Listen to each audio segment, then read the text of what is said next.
अस्सलाम वालेकुम स्टूडेंट, ये मेरे से क्लास 10 की जिसका यूनिट नंबर 17 एक्सरसाइज 17.2 है जिसका क्वेश्चन नंबर 1 हम सॉल्व करेंगे। इससे पहले एक्सरसाइज 17.1 कंप्लीट कर चुका हूँ। लिंक मैं उसका पूरी एक्सरसाइज का डिस्क्रिप्शन में दे दूँगा, तो वहाँ सारे क्वेश्चन देख लें।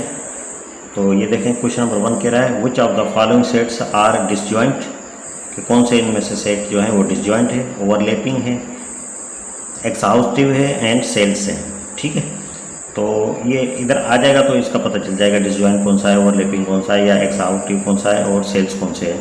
ये इधर ही मैं समझा दूंगा। ठीक है, अब देखें यहाँ ये जो 1 2 3 7 है, यहाँ 4 6 8 9 10 है, तो इसका कोई भी मेंबर इसमें नहीं है। तो अगर कोई भी मेंबर एक दूसरे में ना हो दो सेटों में, तो उसे डिसजॉइंट कहा जाता है। जॉइंट का मतलब वैसे ही जोड़ना होता है, डिसजॉइंट का होता है वो जो जोड़ ना हो। तो इसमें कोई भी जोड़ नहीं है, आपस में पेयर कोई भी नहीं है, या कोई एक मेंबर इसमें नहीं है, तो ये क्या होगा, ये डिसजॉइंट सेट होगा। ठीक है, ओवरलैपिंग सेट जो होता है वो ओवरलैपिंग जो सेट होता है, कम से कम एक मेंबर दूसरे सेट में भी होना चाहिए। ज़्यादा हो भले हो, लेकिन कम से कम एक होना चाहिए। तो इसमें अगर देखें 1 2 3 6 है एंड 1 2 4 8 है, तो इसमें दो मेंबर हैं 1 एंड 2, 1 2 इसमें है। तो इसका मतलब है ये कौन सा सेट है, ये ओवरलैपिंग होता है। ठीक है,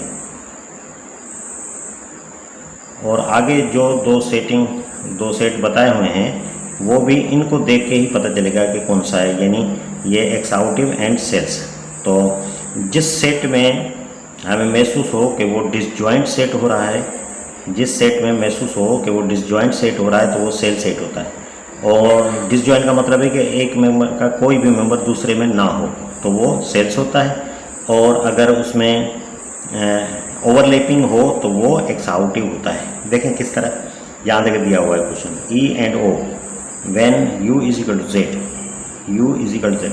अब ई के मेंबर कौन से होते हैं, ये ई के मेंबर होते हैं ये 2 4 6 और डैश डैश। ठीक है, और ओ के मेंबर कौन से होते हैं, 8 नंबर होते हैं ये। ठीक है, वो इवन होते हैं या 8 होते हैं, 3 5 एंड डैश डैश। ठीक, तो इसका कोई मेंबर इसमें नहीं है, तो ये क्या जाहिर कर रहा है, ये जाहिर कर रहा है डिसजॉइंट। मैंने आपसे कहा कि जो डिसजॉइंट सेट जाहिर हो, कोई मेंबर दूसरे में ना हो, तो उसे क्या कहा जाता है, उसे सेल सेट कहा जाता है।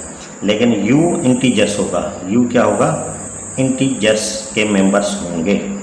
तो यहाँ पे अगर इनका आप यूनियन निकालेंगे तो ये बिल्कुल इंटीजर्स ही बन जाएंगे, क्योंकि इवन नंबर जो होता है वो जब शुरू करेंगे तो वो 0 से ही जाके शुरू होता है। ठीक है, तो यहाँ अगर दें प्लस और माइनस दें तो फिर 0 देना पड़ेगा इधर। तो इसी तरह से ये u जब निकालेंगे ये इंटीजर्स होगा, लेकिन अगर दोनों में सेट में कोई रुकन नहीं होगा तो इसे क्या कहा जाता है, इसे सेल सेट कहा जाता है। ठीक है, एन एंड डब्ल्यू। अब एन के मेंबर का आपको पता है, एन के मेंबर होते हैं जो 1 से शुरू हों। ठीक है, 1 2 3 एंड डैश डैश। और वहाँ डब्ल्यू के मेंबर्स होते हैं वो 0 से शुरू होते हैं, 0 1 2 3 एंड डैश डैश। अब ये कह रहा है कि यू एक यूनिवर्सल सेट है जो एक ताल्लुक़ रखता है इंटीजर्स से, और एक्स बड़ा है 0 से, तो एक्स आके बड़ा है या बराबर है। ये इसका मतलब है कि ग्रेटर देन आर इक्वल 0। तो ये देखें, या ग्रेटर देन बड़ा होगा या इक्वल होगा 0 के, यानी 0 से मेंबर इसके शुरू हो जाएंगे। लेकिन अब देखें ये कौन सा सेट हो रहा है, ये डिसजॉइंट हो रहा है या ओवरलैपिंग हो रहा है। देखें इसके मेंबर्स भी इसमें मौजूद हैं, तो इसका मतलब ये ओवरलैपिंग सेट हो रहा है। तो इसे ओवरलैपिंग सेट हो तो उसे क्या कहा जाता है, उसे कहा जाता है एक्सहाउस्टिव सेट। ठीक है, तो ये लिख देंगे एक्सहाउस्टिव, एक्सहाउस्टिव सेट। ठीक है, एक्सहाउस्टिव सेट कहा जाता है इसे। और ये लास्ट देख लें, क्यू एंड, ये क्यू के ऊपर ये थोड़ी छोटी सी कॉम्प्लीमेंट दी हुई है। कॉम्प्लीमेंट नहीं कहा जाता, लेकिन थोड़ा सा एक नुक्ता दिया गया है।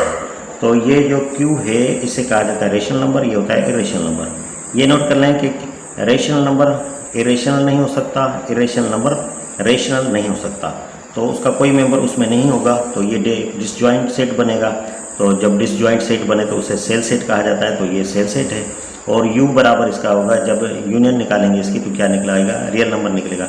इसके और इसके मेंबर सारे लिखे जाएंगे तो वो क्या बन जाएंगे, क्योंकि रियल का मतलब ही ये होता है कि क्यू ये होता है, ये 9th में पढ़ के आए हैं, क्यू यूनियन ये, यानी ये rational number union rational number, तो ये क्या बनता है, ये रियल नंबर बनता है। ठीक है, ये 9th में भी पढ़ के आए हैं हम।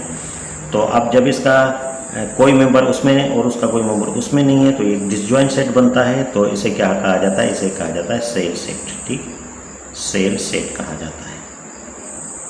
तो ये था आज का क्वेश्चन नंबर 1। उम्मीद है आपको अच्छे तरीके से समझ में आ गया होगा। नेक्स्ट क्वेश्चन तक के लिए मुझे इजाज़त दीजिए। अल्लाह हाफिज़।